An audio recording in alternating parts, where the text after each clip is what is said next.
Olá, amigos e amigas do nosso canal, tudo certinho? Estamos de volta, então, aqui no canal EduCiência. Sejam todos bem-vindos ao nosso canal, um espaço de divulgação científica.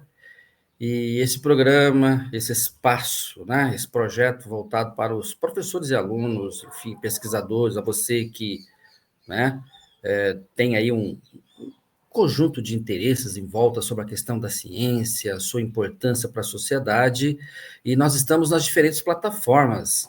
Estamos no YouTube, estamos no Facebook, estamos no grupo no WhatsApp, estamos no Instagram e também no podcast EduCiência, Rádio EduCiência, o nosso podcast de divulgação científica. E este canal já, desde a sua fundação, estamos aí já entrando no nosso quarto ano, né? E já estamos vindo abordando a questão da divulgação da ciência, porque esse espaço exatamente tem esse eixo central, né? A divulgação da ciência, o compartilhamento do conhecimento científico. E o nosso tema de hoje é exatamente esse, né? A divulgação científica e as contribuições da pedagogia histórico-crítica. E para conversar conosco aqui nesse nosso encontro, estamos aqui com o professor Leandro Crestani, professor da UniOeste. E, professor, tudo bem? Muito obrigado pela sua presença aqui, Leandro. Muito obrigado, professor João, o convite. É um prazer estar aqui com você no canal EduCiência para falar um pouquinho mais dessa temática que nós gostamos tanto, que é a divulgação científica em educação. Não tenha dúvida, né? Uma temática que toma todos nós, né? E então nós vamos aqui fazendo aqui, né, essa dobradinha, né, Leandro? Hoje compartilhando alguns saberes, alguns pontos, né? Enfim, fazemos aqui algumas provocações acadêmicas, científicas em torno do tema de hoje. Mas antes eu gostaria de fazer uma apresentação. O Leandro já esteve conosco aqui, né? Já trazendo as suas contribuições. Hoje ele retorna, então, abordando a questão do conhecimento científico.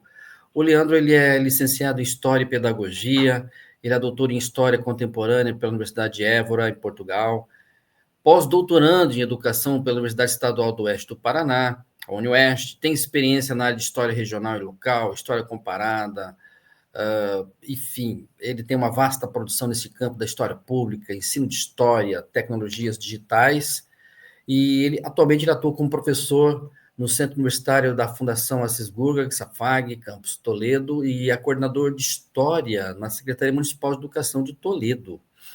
E também presidente do Fórum Municipal de Educação do município de Toledo, vice-presidente do Conselho Municipal de Educação do mesmo município, e ele foi coordenador também geral da elaboração dos referenciais curriculares, né, para o sistema de ensino do município de Toledo, na área de educação infantil, ensino fundamental, anos iniciais, ou seja, tem aí uma vasta trajetória nesse campo do ensino. E hoje, Leandro, vamos abordar um tema aí da maior, né, relevância. Né? Inicialmente, eu faria alguns apontamentos, né, sobre a divulgação da ciência, sua importância na escola, e na sequência o Leandro vem, né, Leandro, para fazer também as suas contribuições em torno da pedagogia histórico-crítica, né? E eu preparei aqui um material para a gente estar acompanhando, né? Um roteiro aí para a gente estar pontuando sobre o tema. Então, a minha abordagem hoje vai estar em torno da divulgação científica na escola. Bem, eu tenho visitado algumas escolas, né, Leandro, sobre esse tema. A gente percebe, sim, essa nova geração, especialmente no ensino médio, né, sobre a importância dessa temática. Evidentemente que nós temos aí um vácuo aí a ser preenchido sobre a necessidade de novos cientistas no Brasil, né? Ou seja, a necessidade da valorização da ciência no Brasil. Então, inicialmente, eu colocaria que, especialmente após a Covid, né, toda aquela crise sanitária pela qual nós passamos, a questão da ciência voltou à pauta, né? Voltou a ser um tema de grande relevância nas escolas, né? Como sabemos, as escolas fecharam, enfim, todo o sistema de ensino, seja público ou privado, as universidades fecharam e nós precisamos buscar outras formas de comunicação, de compartilhamento do saber, né? E canais de YouTube surgiram, meios digitais se desenvolveram, se potencializaram. Por exemplo, esse canal também é resultado disso, né? Nós fundamos aqui o nosso canal EduCiência, depois, posteriormente, o podcast, enfim, houve toda uma mobilização de diferentes setores da sociedade no sentido de transformar os espaços digitais na divulgação da ciência, né? Sobretudo mediante a importância, por exemplo, de defesa da vacina, né? Num cenário em que estávamos muito marcados pela questão do negacionismo científico, então era mais do que emergencial a valorização da ciência. Destaco aqui a iniciativa, então, sobre um canal de divulgação científica, este canal que vocês estão vendo e também ouvindo, né? Aqueles que estão nos acompanhando pelo podcast, pelo Spotify, e a você que está nos vendo aqui pelo nosso canal no YouTube. Eu diria assim que ao falar de ciência, né, Leandro, me toca muito, remete à minha trajetória, desde a minha infância, adolescência, essa imagem que eu estou mostrando aqui, por exemplo, do homem pisando a Lua, né? Eu diria que é uma imagem extremamente marcante, né? Em 1969, quando o homem pisava na Lua, né? Ou seja, na minha geração, eu penso que também, em grande medida, a geração do Leandro foi impactada, né? Muito por essa imagem, ou seja, essa imagem mexeu muito com a minha imaginação, né? Com a minha curiosidade, eu diria, né? E tentar entender, Leandro, como é que é isso, o homem chegar à Lua, né? Como é que se deu isso, né? Porque até então nós ouvimos falar, né? Era uma conquista do homem, né?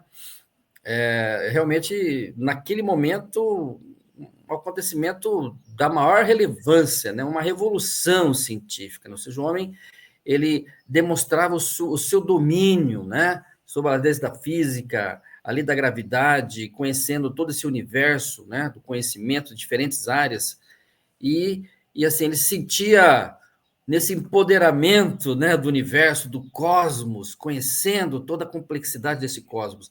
Então, eu diria, por exemplo, o meu interesse pela ciência, eu diria assim, que partiu muito disso, né? Essa imagem, portanto, ela foi desencadeadora na minha busca pelo saber. Eu diria que nós estamos aqui, né? Estou aqui em grande medida em razão dessa imagem, né? E a partir daí também queria saber como é que é isso, o homem chegar à Lua, né? Como é que chegou esse conhecimento? Então, grosso modo, eu diria o que é a ciência, né? E qual a sua importância, né? E, enfim, o que é a divulgação científica também? E depois o Leandro também vai trazer os seus apontamentos em torno disso, né? Eu diria assim, o que é a ciência, né? Grosso modo, podemos considerar que aquele conhecimento, vamos dizer assim, né? Aquele consenso, né? A comunidade científica, né? Do ponto de vista mais de uma atividade profissional, aquilo que buscou-se um consenso. Acho que o exemplo clássico que nós temos hoje é o consenso em torno da vacina, né? No enfrentamento da Covid-19. Ela produziu um consenso da comunidade científica, né? Sobre a sua eficácia, sobre a sua importância no enfrentamento, né, daquela crise sanitária, da pandemia, né?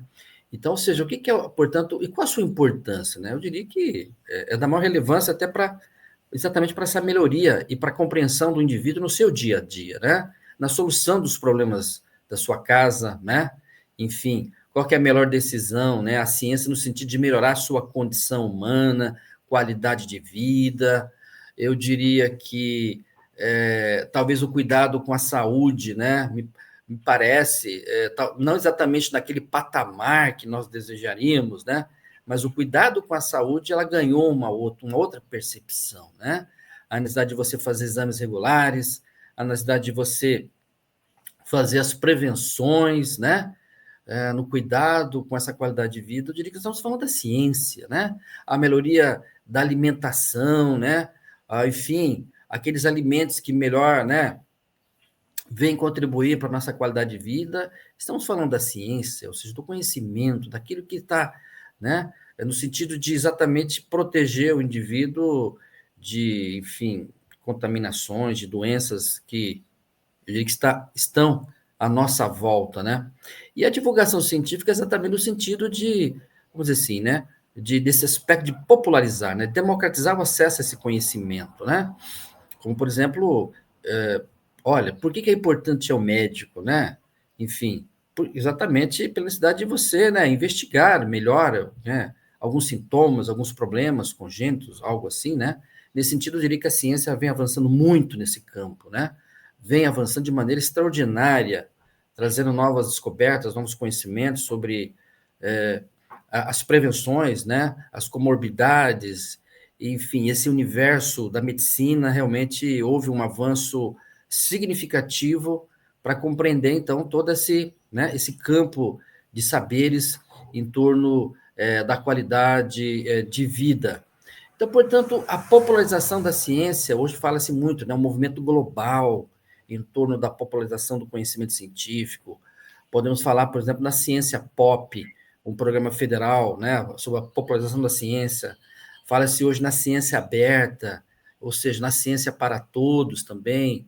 Falamos no clube de ciência, inclusive esse canal ele é parceiro, né, com a UniOeste, numa atividade que vem desenvolvendo junto com as escolas da rede estadual de ensino de Cascavel, ou seja, a ideia de você formar novos pesquisadores, despertar, né, o interesse pelo conhecimento científico. Então, já existem algumas iniciativas, né? E num tempo em que o negacionismo está colocado, ou seja, o negacionismo também, né, tem sido vamos dizer assim, um campo aí de muito debate em torno disso, ou seja, ainda existem grupos de interesse muito contrários, né? Enfim, que desvalorizam o conhecimento científico, e ao desvalorizar o conhecimento científico, né, Leandro, eu diria que também você acaba desvalorizando a própria escola, né? Desqualificando o trabalho do professor, né? Desqualificando o trabalho do cientista, daqueles que produzem o conhecimento, que divulgam esse conhecimento. Porque, veja, grosso modo, não basta você produzir o conhecimento, né? Eu diria que escrever um artigo, você que é aluno de pós-graduação, né? Escrever uma dissertação de mestrado, uma tese de doutorado, né, Leandro? Produzir um artigo científico, eu diria que ainda não é a finalização. Eu diria que é a parte do processo, né? E agora tem uma outra etapa que também ela se complementa a isso, que é a divulgação do conhecimento, né? Eu fiz parte de uma geração aí de pesquisadores que essa demanda pela divulgação não estava tão presente, né? Eu diria que a divulgar o conhecimento hoje é essencial. Comunicar-se, né, com aquele público considerado leigo, né, sobre determinados temas, é da maior relevância hoje. Então, nós estamos falando o quê? Estamos falando aquilo que nós podemos dizer como popularização da ciência, né, ou a democratização da ciência. Tudo se coloca como esse desafio, né?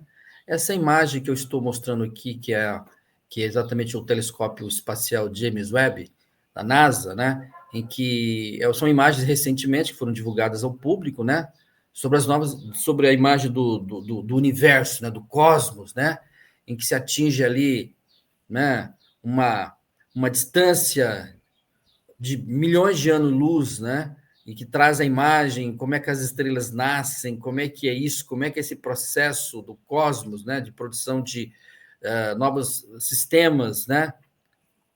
Enfim, eu diria que isso também vem despertando a curiosidade, novas leituras, novas descobertas, novas interpretações sobre como se constituiu o universo, e isso coloca em campo a necessidade da ciência estar constantemente sendo reescrita, né, os fenômenos, né, as primeiras galáxias, estrelas, né, tudo isso vem impactando também nessa geração, a necessidade de você buscar outros saberes, né.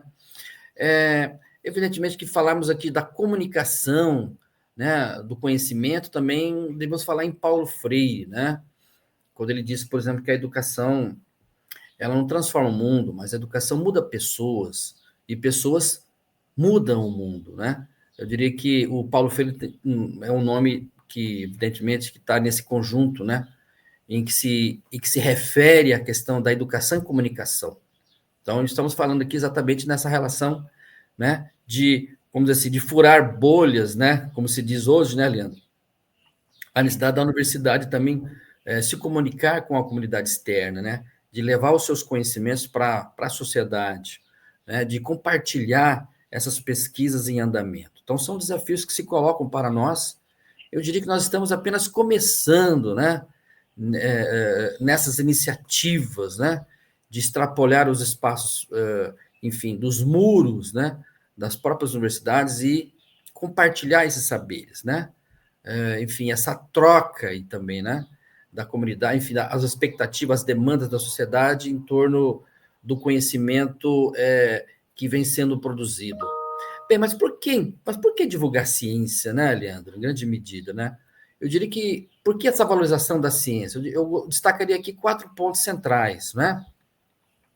Inicialmente, eu colocaria um primeiro ponto, porque ela vem no sentido da melhoria da qualidade de ensino, ou seja, divulgar a ciência, né, seja na escola, na sociedade, é um aspecto que vem no sentido de melhorar a qualidade do ensino, de melhorar a formação do professor, né, na necessidade de buscar novos saberes qualitativos, né, nesse sentido aí. Um outro ponto, o ponto 2, que eu destacaria, tem essa ação de democratização da ciência, ou seja, que a ciência não deve ser um acesso elitizado, ela não deve pertencer a um grupo, ou enfim, uma classe ou fração de classe, né, de acesso a esses saberes. É preciso que esse conhecimento seja democratizado, seja popularizado. Um terceiro ponto, eu diria que também hoje a valorização da ciência vem sendo considerado dentro de um âmbito do enfrentamento das desigualdades, né?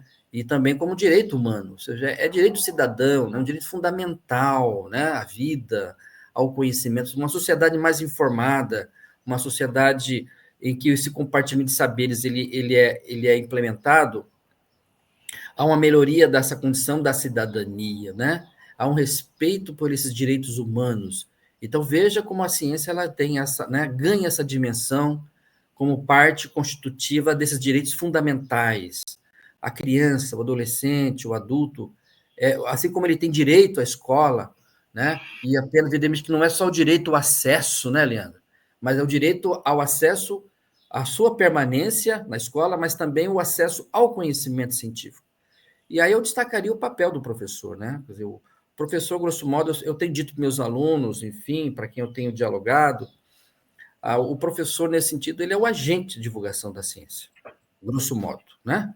Evidentemente que a sua dimensão política, o seu trabalho, a sua dimensão técnica, a dimensão pedagógica, e também esse papel do comunicador. Em grande medida, eu diria que o professor, ele é um comunicador, né? Paulo Freire já nos ensinou, trouxe importantes conhecimentos em torno disso, né? A necessidade do comunicar-se, né? Do processo dialógico com aquele que está diante de mim, do meu aluno, né? Quem é ele, quais são as suas necessidades, né? As suas carências também, os seus desafios, né? A serem enfrentados e o papel do professor, portanto, no sentido da melhoria dessa condição humana. E, por fim, a divulgação e a valorização da ciência se coloca nesse patamar da escola, a escola como espaço sine qua non, né, um espaço privilegiado da divulgação da ciência. Então, eu diria que é preciso observar esse ponto, que eu considero um ponto da maior relevância, né? A escola também vem sendo colocada nesse desafio cada vez mais forte, né? Sobre ela é o espaço da divulgação da ciência, é ali que o professor deve ficar atento, né? Deve valorizar esse momento de compartilhamento, né? Apesar de todos os desafios, dos problemas que a escola pública vem enfrentando, como sabemos, mas não podemos perder de vista o seu eixo central, que é a divulgação do conhecimento científico, né? Que é exatamente compartilhar, o professor exatamente ter o foco nesse aspecto, né? Uma outra questão que eu gostaria de compartilhar com vocês é um autor muito caro a mim, né? O Francis Bacon, um filósofo do século XVI, XVII, e ele já diria, ele disse uma frase, enfim, ao meu ver, assim, muito impactante, né? E um dos seus escritos, ele escreveu uma utopia chamada Nova Atlântida, e nesse texto ele vai, né, deixar muito claro, ou seja, qual o papel da ciência, né? Por que a ciência? Bom, ele dizia, naquele momento, que a ciência ela só tem o sentido, Leandro, que, primeiro, possibilitar o homem de dominar a natureza para melhorar a condição humana. Ou seja, qual que é o papel da ciência? Se a ciência não for para melhorar a condição humana, ela não tem sentido, né? Ou seja, o Bacon já dizia isso no século do século XVI para o século XVII, né? Aí, portanto, aí, né? Quase aí 500 anos aí, né? Já dizia isso, já afirmava essa questão. A ciência está aí, né? Estamos ali, talvez, no início dessa ciência moderna, né? O homem, a Revolução Industrial não tinha nem ainda, né, se colocado. e, enfim, ele já afirmava essa questão. A ciência, portanto, não é para produzir riscos à vida humana, ao contrário, né? Então, por isso que ela deve ser divulgada, né? No sentido de melhoria da condição humana, desde a sua informação, desde esse conhecimento sistematizado. Eu diria que, será que nós estamos realmente levando a esse eixo para os nossos alunos, né? Ou seja, por que o conhecimento? Por que falar da ciência? Para melhorar, para a sua compreensão política, sociológica, cultural, científica, né, da formação do cidadão, da melhoria da sua condição de vida. Essa é a questão da ciência, né? Sabemos que ao longo do século XX, também a ciência passou por momentos extremamente delicados, né? Especialmente o pós-guerra, né? Com aquele fenômeno a emergência da bomba atômica, em que abalou o mundo, né? Como sabemos, aqueles episódios de Hiroshima e Nagasaki, né? Realmente colocou a ciência em dúvida, se realmente ela estava melhorando a condição humana. Eu diria que estamos nesse processo de reinventar ou reelaborar o papel da ciência, né? Ou seja, nós vamos melhorar esse planeta, Leandro, que já está sendo ameaçado aí pelas crises climáticas, pelo aquecimento global, né? Pelo aprofundamento das desigualdades, ou nós teremos dias difíceis pela frente, né? A sociedade. Então, eu diria que é nessa dimensão que a divulgação científica se coloca. E, portanto, um fato aí, né? Porque também falar de divulgação científica. Um dado que eu estou trazendo aqui para vocês, por exemplo, o Datafolha, né, um instituto de pesquisa ligado à Folha de São Paulo, em 2019, ela levantou uma informação muito intrigante, né? Em que, por exemplo, 1 em cada 4 brasileiros não acredita que o homem foi à Lua, Leandro. E 7% acham que a Terra é plana. Então, veja, tem alguma coisa errada aí. O que está acontecendo, né? Será que nós, professores, não estamos conseguindo transmitir esses conhecimentos científicos adequados? Enfim, será que essa força hegemônica de desqualificação da ciência vem sendo tão preponderante assim? Enfim, será que as redes sociais estão minando a importância da ciência? Ou seja, veja o homem, como eu mostrei naquela imagem anterior, e o homem pisou a Lua em 1969, e muitos, inclusive, acreditam que aquilo foi uma produção de laboratório. Nós sabemos que é um fato, né, inquestionável, isso, né, já é de domínio público, né? Isso já não pertence mais à comunidade científica, esse conhecimento, né? Ou seja, o homem esteve à Lua, né, e certamente que vai voltar logo aí, estamos para chegar em Marte, a ciência está avançando, mas isso é necessário, mas não é suficiente, né? Precisamos também cuidar desse planetinha aqui, né, Leandro? Sim. Não adianta o homem dominar o universo se o seu planeta está aí correndo alguns riscos, né? Então, diante disso, olha o desafio, né? Dessa descrença da ciência. Então, em tempos de negacionismo científico, de fake news, né? Do empoderamento da ignorância, ou seja, os riscos, né? E aí nós temos que alertar essas gerações mais recentes de não acreditar nas primeiras informações, né? As redes sociais realmente eu diria que ela é um campo em disputa, né? Tem muitas coisas interessantes nas redes sociais também, né? Evidentemente, muitas novidades, muitas inovações, mas também tem muitas contra-informações, né? E nós temos que nos achar nesse universo, nesse universo complexo chamado redes sociais, né? Bom, e algumas práticas de divulgação científica, como é que nós podemos implementar isso, né? Eu trouxe aqui algumas indicações, né? Algumas ações possíveis, existem outras, e que vocês podem aí estarem, né, formulando. Um primeiro ponto ali, por exemplo, a valorização dos arquivos e dos espaços de memória são fundamentais na divulgação da ciência. Eu diria que os primeiros passos, né? Lá no ensino fundamental, estamos pensando aqui no ensino fundamental, né, Leandro? Lá na escola, na educação básica, especialmente no ensino fundamental, nos anos iniciais. É ali que o professor, que a escola, já começa ali a plantar aquelas sementinhas, né? Aqueles primeiros conhecimentos, despertar do conhecimento. Então, valorização dos arquivos, desde do arquivo pessoal, dos arquivos coletivos, de visitação a centros de memória, os espaços de memória, né, aberto ao público, a céu aberto, praças, né, memoriais, enfim. Um segundo ponto, a produção de material didático e paradidático nas escolas, também eu diria que é uma prática de divulgação científica importante, né? Como divulgar ciência, enfim, produção de livro didático que valorize o conhecimento mesmo, né? Como chegar ao conhecimento, né? Como produzir ciência. E, em grande medida, eu diria que a sociedade desconhece muito isso, né, Leonel? Como que a ciência é produzida no Brasil? Quais são essas condições, né? Isso já deve começar já nos primeiros anos, né? Então, eu diria que é um ponto que eu destacaria. O terceiro ponto, a visitação a museus, também é uma atividade muito importante. Eu sei que muitas escolas têm essa preocupação, muitos professores, mas eu gostaria de ressaltar isso, né? Visitação a museu não é exatamente você ir lá saber os pioneiros, apenas uma visita, mas ela tem né? Ela tem ela abrange outros campos, né? Da nossa imaginação, né? Aguça curiosidades, né? Desenvolve as nossas sensibilidades de conhecimento cultural, e sim, abre todo um leque de possibilidades, né? De busca de saberes desde a criança, desde os primeiros anos, né?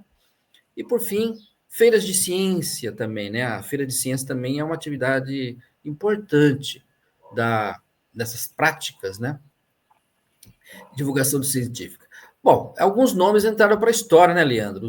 Quem foram?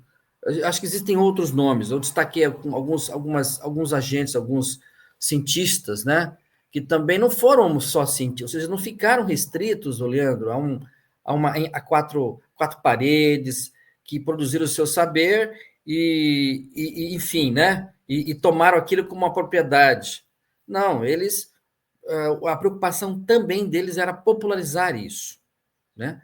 Um deles, o Galileu Galilei, eu acho que alguns clássicos, né? Da ciência, da filosofia da ciência. Galileu Galilei, não tenha dúvida, teve um papel fundamental, né? Na questão, né? De toda uma releitura do sistema solar, né? O Carl Sagan, que é um filósofo também, um educador americano, que já faleceu, mas nos anos 70 teve um papel importante na divulgação do conhecimento científico. Eu sugiro que os interessados que busquem alguns livros do Carl Sagan, está disponível na internet, em PDF, muito, muito interessante. E logo nós voltaremos também para trazer as contribuições do Carl Sagan no campo da ciência. O outro também, né, personagem da maior relevância, Albert Einstein, né, conhecido também como o pai da bomba, né, enfim, uma releitura que vem sendo feita. Evidentemente que ele é um homem da paz, não era um homem da guerra, né? E algumas interpretações enviesadas em torno dele, responsabilizando ele, por exemplo, com a produção da bomba atômica, quando exatamente não foi isso, né? Eu recomendo, quem quiser compreender melhor o papel e a importância do Albert Einstein para a produção da ciência, Leandro, a Netflix, né, também tem alguns documentários sobre ele.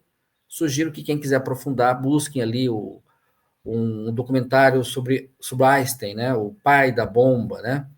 No Brasil, eu destacaria alguns nomes, né, ao longo da nossa história da educação, que eu diria os principais divulgadores da ciência no campo da educação.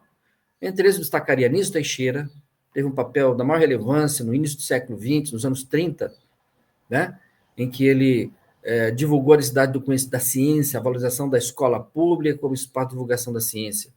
Derbeval Saviani, mais recentemente, né, está aí vida, continuando esse trabalho sensacional, toda a sua produção científica sobre isso, a valorização da transmissão do conhecimento científico, o Leandro vai abordar mais sobre isso daqui a pouco. Paulo Freire, que eu já denominei. Mais recentemente, o Átila Yamarino, também vem feito um trabalho muito importante sobre a questão da popularização do conhecimento científico. E a Berta Lutz, também, uma cientista brasileira de grande renome aí.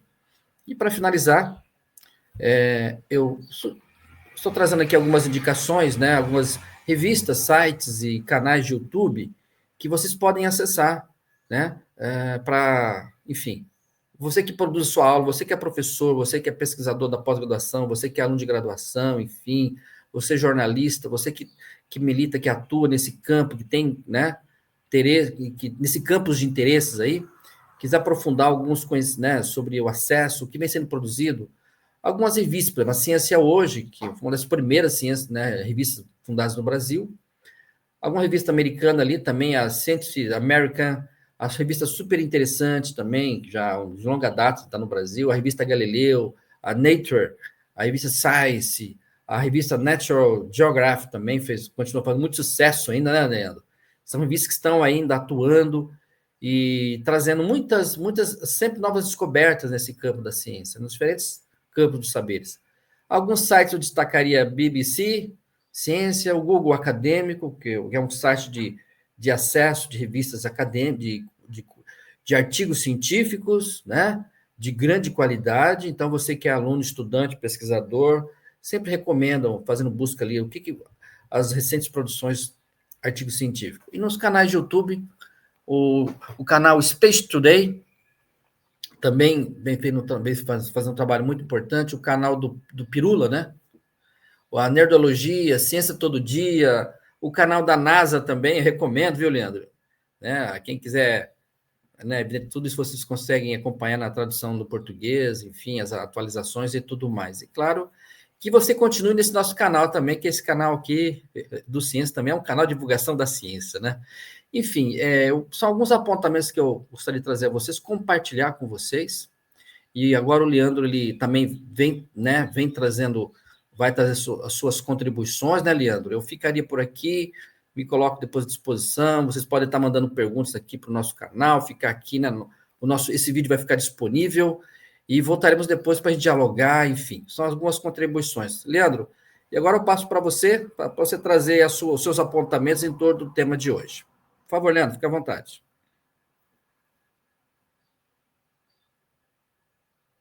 Você tem direito a seus 30 minutos ali, tranquilo, Leandro. Pode ligar o microfone, Leandro.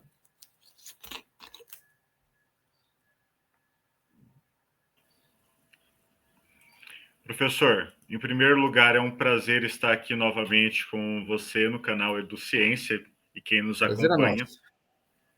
É uma temática muito interessante pensar a divulgação científica, e eu vou falar um pouquinho daquilo que eu venho desenvolvendo nessa minha pesquisa do estágio pós-doutoral, que é a divulgação científica dentro das contribuições da pedagogia histórico-crítica. Mas antes de começar essa fala, eu queria dizer como que eu adentrei a esse campo da divulgação científica. Em primeiro lugar, foi quando eu terminei minha dissertação de mestrado, que eu fui convidado para falar num programa de rádio no município de Assis. E eu traduzi as informações da minha dissertação para aquele programa de rádio, foi um desafio muito grande. E depois eu fui procurado por um jornalista que queria que eu escrevesse um texto falando em relação à minha pesquisa. E eu percebi muito a minha dificuldade de sair da linguagem acadêmica para uma linguagem para o grande público. Ou seja, eu, durante toda a minha trajetória na graduação, no mestrado, depois no doutorado, eu fui treinado a escrever para os meus pares, ou seja, para os iguais na academia. E eu não tinha aquele trato de escrever para o grande público. Então, eu comecei a ver um pouquinho mais de divulgação científica. Procurei, parece que a divulgação científica sempre está na área das ciências e nunca na área das ciências humanas.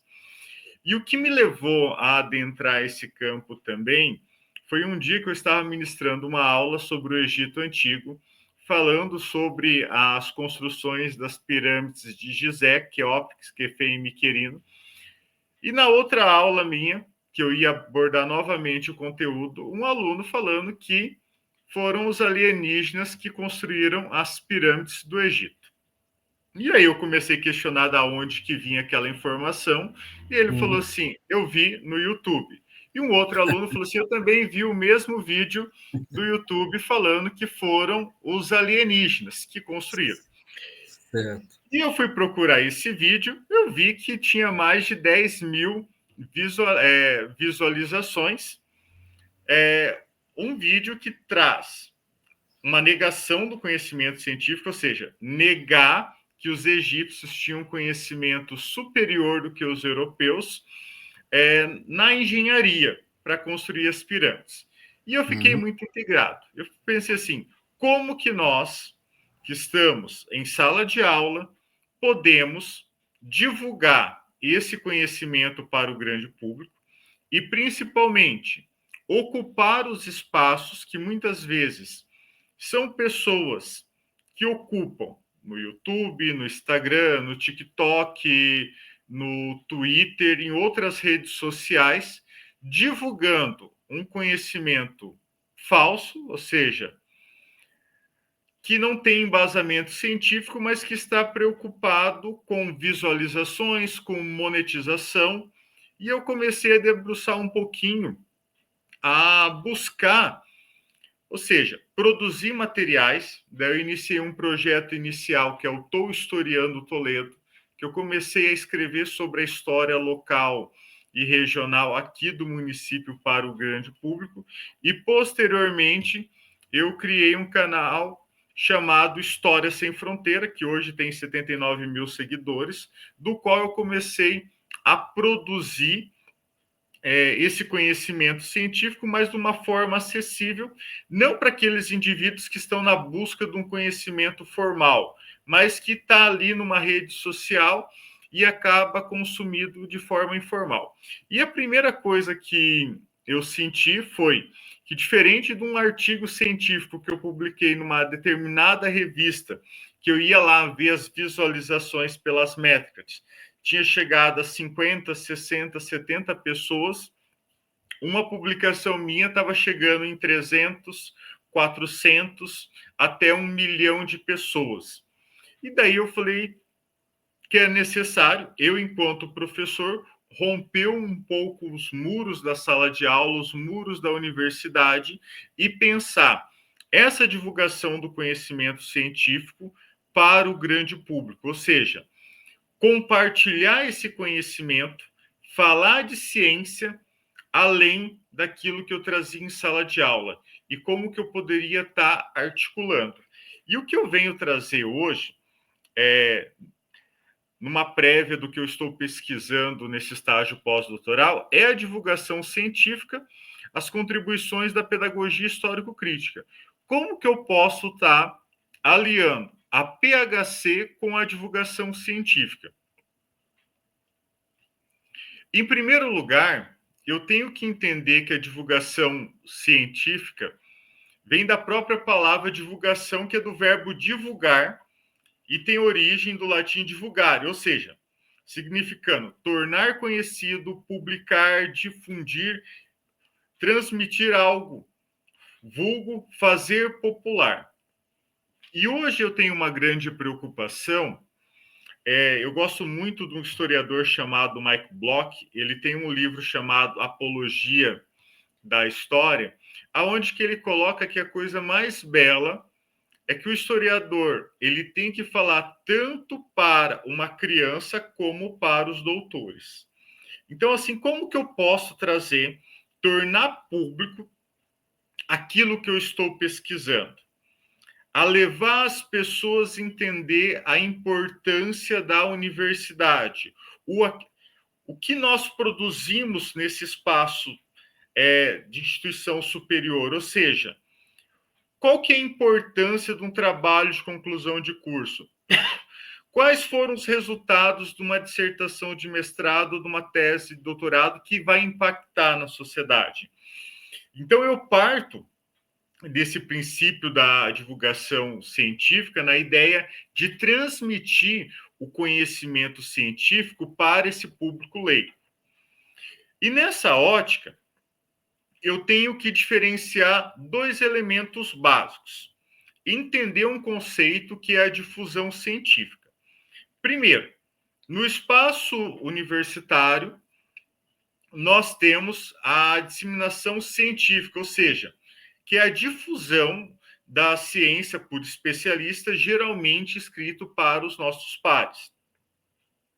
E o que eu vejo que é necessário, principalmente num período de revisionismo, negacionismo, que foi acentuado principalmente durante a pandemia do Covid-19, não que antes não existisse essa questão do revisionismo e negacionismo, isso se acentuou durante o contexto da pandemia, mas nessa difusão científica para o público em geral, nós temos que pensar que, na verdade, são 3 conceitos, mas que seria um único só: divulgação científica, popularização científica ou vulgarização científica. Eu sempre vou optar pelo conceito da divulgação científica nos meus estudos, que é uma forma que eu levo tanto para aquele que é especialista como para um público leigo.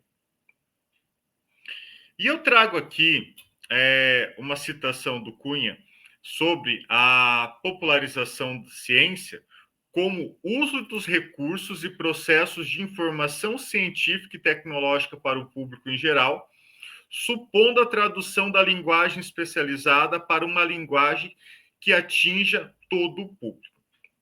E isso é um grande desafio, principalmente de como adaptar uma escrita científica para o YouTube, para o Instagram, para o Facebook, para o Twitter.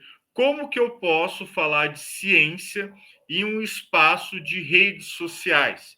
Que hoje, quem está nos acompanhando, boa parte da população está sobre telas, ou seja, olhando para a tela do celular, do tablet, do notebook. Eu até gosto de fazer uma comparação com meus alunos.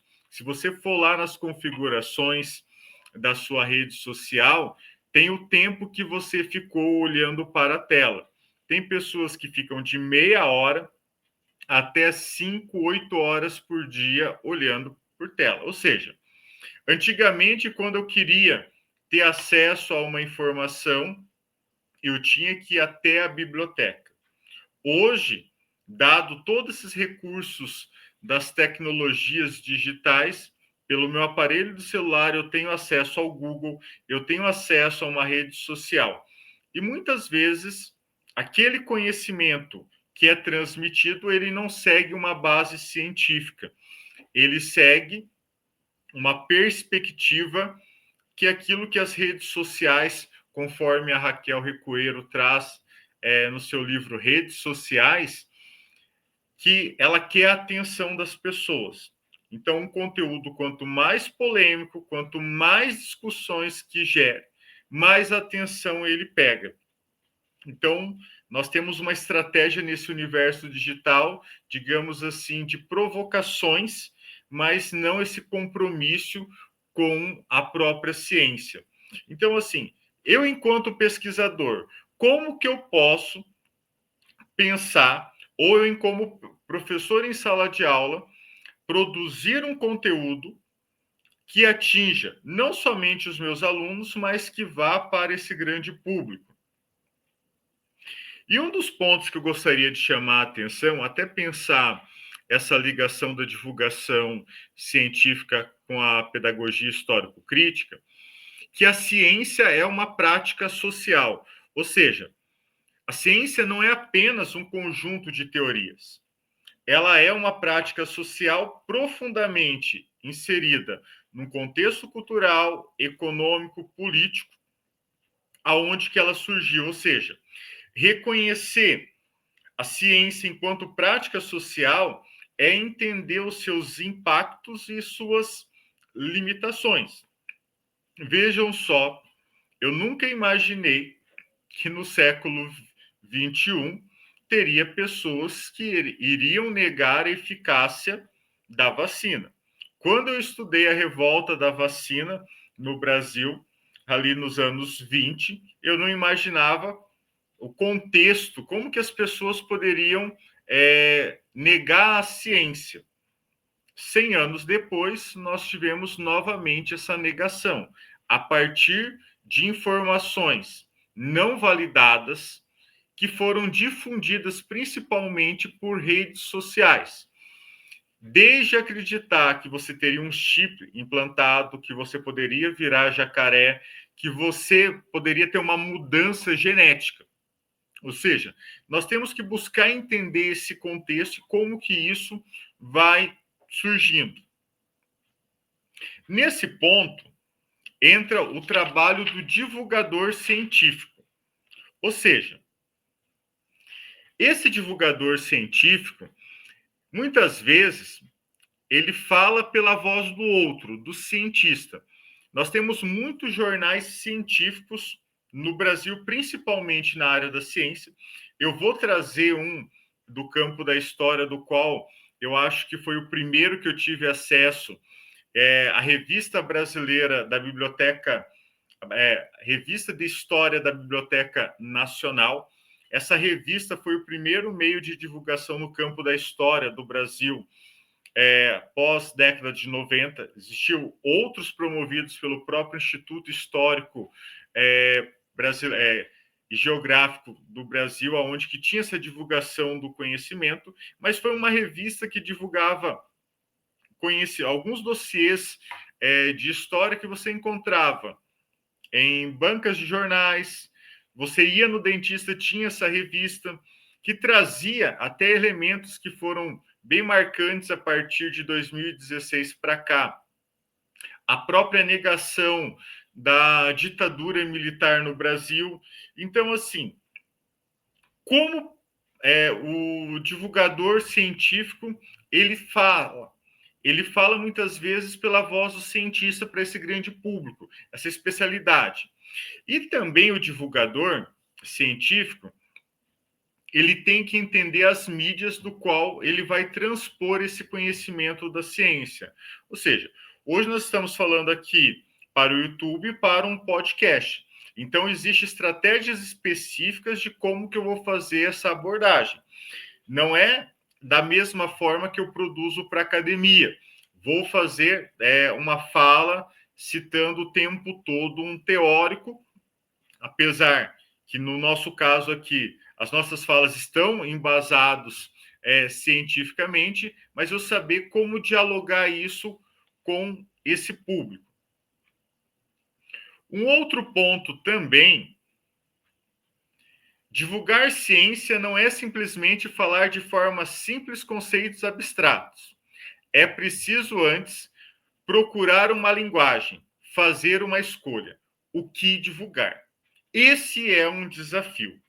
Eu vejo, principalmente nas minhas últimas produções, e principalmente de uma experiência que eu tive na produção de material didático sobre o programa Conhecendo Toledo, do município de aqui do município de Toledo.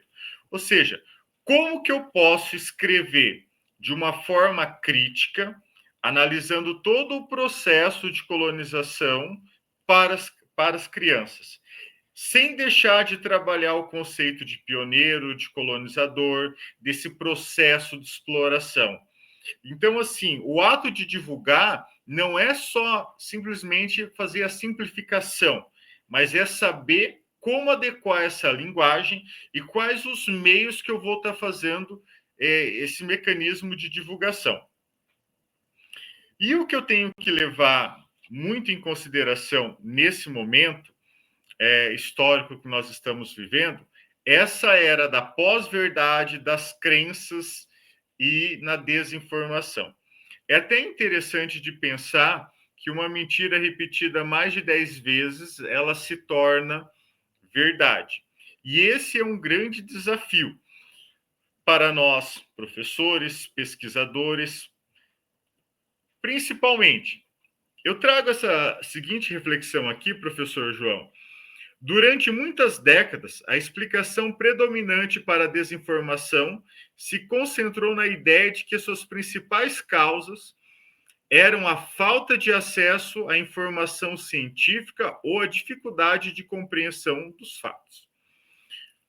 Século XXI, sociedade em redes, o mundo conectado, e nós temos muitas pessoas que repassam desinformação, pós-verdade, ou estão baseados em algumas crenças. Não é a falta do acesso à informação. Até porque hoje, antigamente, eu tinha uma dúvida de uma palavra, eu tinha que procurar um dicionário. Hoje eu vou no Google e busco a definição daquela palavra. Eu estou dando uma aula, um aluno, um conceito que ele não entende, em tempo real ali, ele busca aquela informação. Então, esse é um desafio que nós temos de como trabalhar a divulgação científica, principalmente num período aonde que a manipulação intencional da informação, ou seja, para vender certas ideologias, para vender certos tipos de crença e principalmente para fazer um ataque à ciência e principalmente à universidade.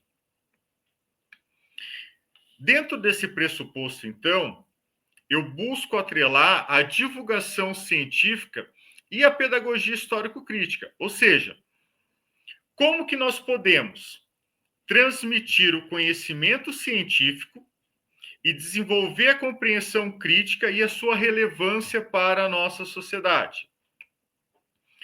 Então, pegando os 5 passos que o Demerval Saviani apresenta, e aqui eu faço de forma bem breve, ou seja, como que eu posso estar atrelando e pensando a divulgação científica e a PHC em sala de aula? Primeiro, eu partindo da prática social inicial, ou seja, partir da percepção que os meus alunos têm sobre ciência, suas noções prévias, o que pode incluir mito ou desinformação. E aí eu volto à minha experiência em relação às pirâmides do Egito, que foi com uma turma do 5º ano que buscou, não em livros, não especificamente no Google, apesar que no Google também vai ter desinformação, conteúdos negacionistas, mas buscou numa rede social aonde que muitos têm acesso, ou seja, no YouTube, e viu que ali tinha um YouTube que não era formado em história, que não tem formação científica nenhuma, estava falando que as pirâmides eram construídas pelos alienígenas. Então, eu parto dessa prática social inicial e vou para a problematização, ou seja, vou abordando essas questões controversas ou temas atuais, desde as mudanças climáticas, vacinação, pensar essa era da inteligência artificial para provocar reflexões críticas e demistificar as informações que até então eles têm. No terceiro passo, vamos então para a instrumentalização, ou seja, apesar das ferramentas científicas, como experimentos, dados, artigos e fontes confiáveis, nós vamos capacitar os alunos para discernir entre a ciência e a pseudociência, ou seja, aqui eu entro num ponto que a PHC contribui muito na divulgação científica, que é o letramento científico do nosso aluno. Ou seja, como trabalhar esse conhecimento científico historicamente acumulado em sala de aula. O quarto passo, a cartaz, estimular os alunos a superarem visões fragmentadas ou simplistas, alcançando uma compreensão crítica integrada da ciência e seus contextos sociais, econômicos e políticos.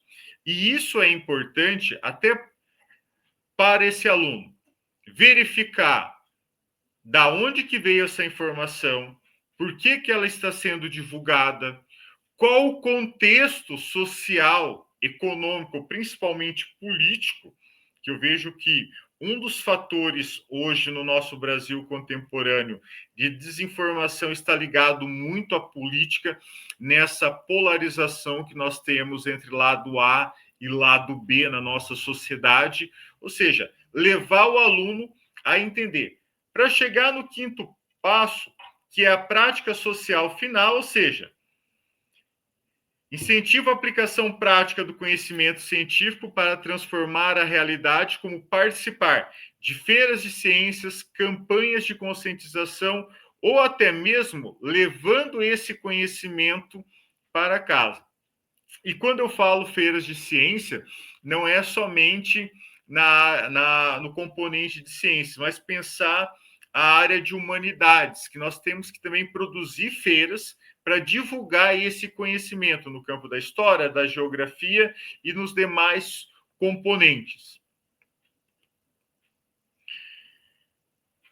Logo, nós temos que pensar também esses projetos de divulgação científica. Ou seja, pensar em sala de aula e fazer esse letramento científico com o aluno, eu posso trabalhar com alguns materiais de divulgação, dependendo da faixa etária, lá do ensino fundamental, anos iniciais, até o ensino universitário, as pessoas estão sempre com aparelho de telefone. Então, eu posso pensar alguns materiais de divulgação em forma de vídeo, de infográfico, a produção de textos para as redes sociais, ou até mesmo para comunicar aquele conhecimento que foi adquirido em sala de aula, levando para casa. E também pensar esses projetos de divulgação científica, hoje, não ver as tecnologias como um inimigo da ciência, mas pensar o uso e também esse aluno a entender as ferramentas digitais, as plataformas de divulgação científica, exemplo como essa que nós estamos utilizando, o YouTube, plataformas de podcast, as redes sociais, para aproximar esses nossos alunos e também aos professores na divulgação. Eu vejo muito importante o compromisso social e científico que nós, professores, temos com a popularização da ciência. Não é esperar, vou usar um termo aqui, se afogar nesse mar de desinformação para pensar estratégias. Nós temos esse compromisso, porque muitos indivíduos que usam de conteúdos negacionistas, revisionistas, de forma ideológica, eles estão ocupando espaços.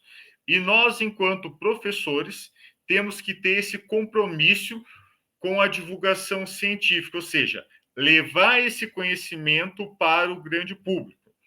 Ou seja, a divulgação científica serve para expandir o conhecimento dos alunos e a compreensão do público leigo sobre o processo científico e sua lógica, contribuindo tanto para resolver problemas práticos quanto para estimular a curiosidade científica.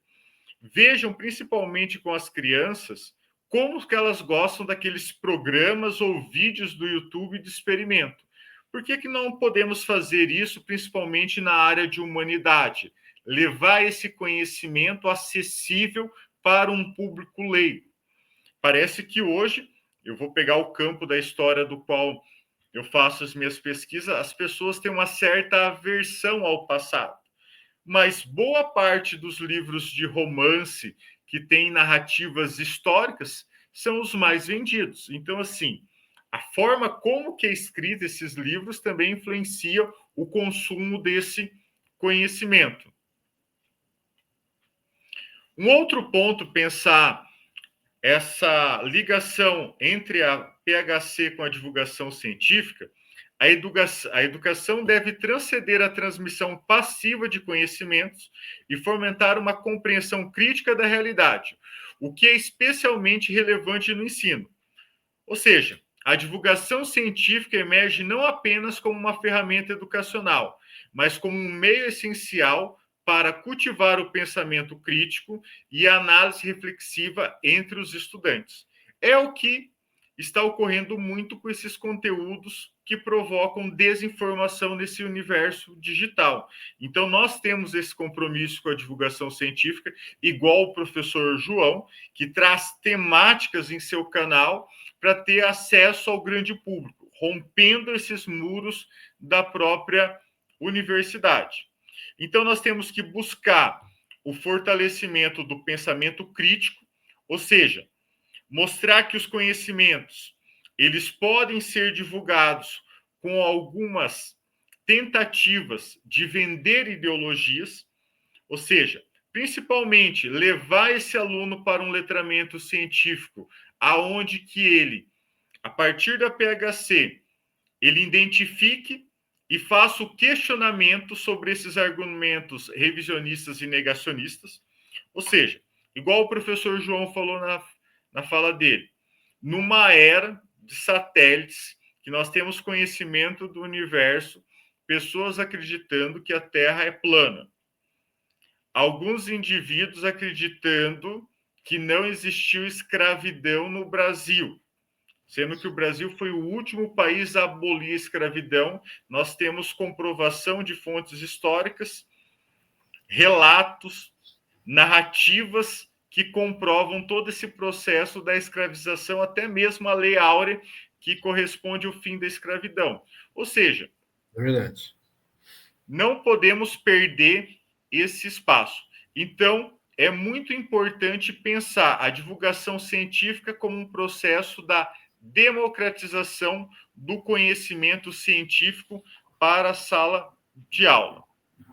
E, por último, para fechar a minha fala, a pedagogia histórico-crítica e a divulgação científica demonstra uma ferramenta de combate para a educação básica fundamental contra o revisionismo e negacionismo, ajudando a desenvolver o pensamento reflexivo e a consciência crítica dos estudantes, reforçando o compromisso com a valorização e a democratização do conhecimento.